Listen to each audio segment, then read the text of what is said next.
You have three parts to a sales funnel.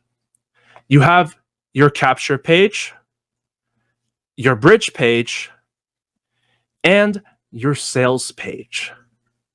Now let's talk about the first one, your capture page. What does a capture page do? A capture page has some copy on it that's relevant to the sales page that comes later on in the funnel. And you have some copy in which gets the lead to opt in with their information. Now, you can have name, email, phone number, those kinds of fields on the capture page. You also have the option of adding a background to that capture page as well.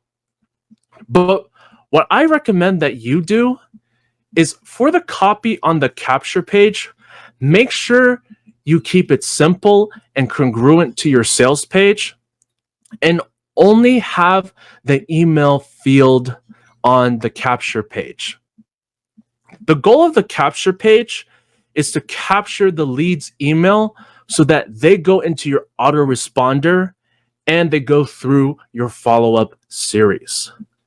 Now, after the lead opts in with their email on the capture page, they then go into the bridge page. Now, what is a bridge page? A bridge page is a page with a video on it, which particularly is of you on the video, telling the lead what to expect next. Now, this bridge page video should be no more than 1 minute and 30 seconds. And below that video should be a button. Now, that button, if the lead clicks on that button below that video, they'll be taken to the sales page presentation.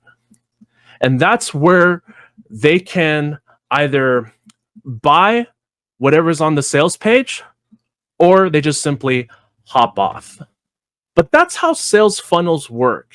You have a capture page that captures the lead's email so that they can go into your autoresponder and go through your follow-up series.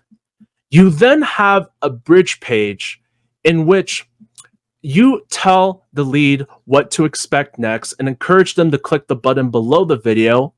Once they click that button, they're redirected to a sales page in which they can either buy whatever it is on the page, or they just simply hop off and carry on with whatever it is that they were doing previously.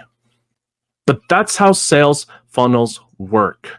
Now, if you follow those sales funnels and get good at how to build those effectively and you test them, you're going to sharpen your skills of what it can take to build sales funnels.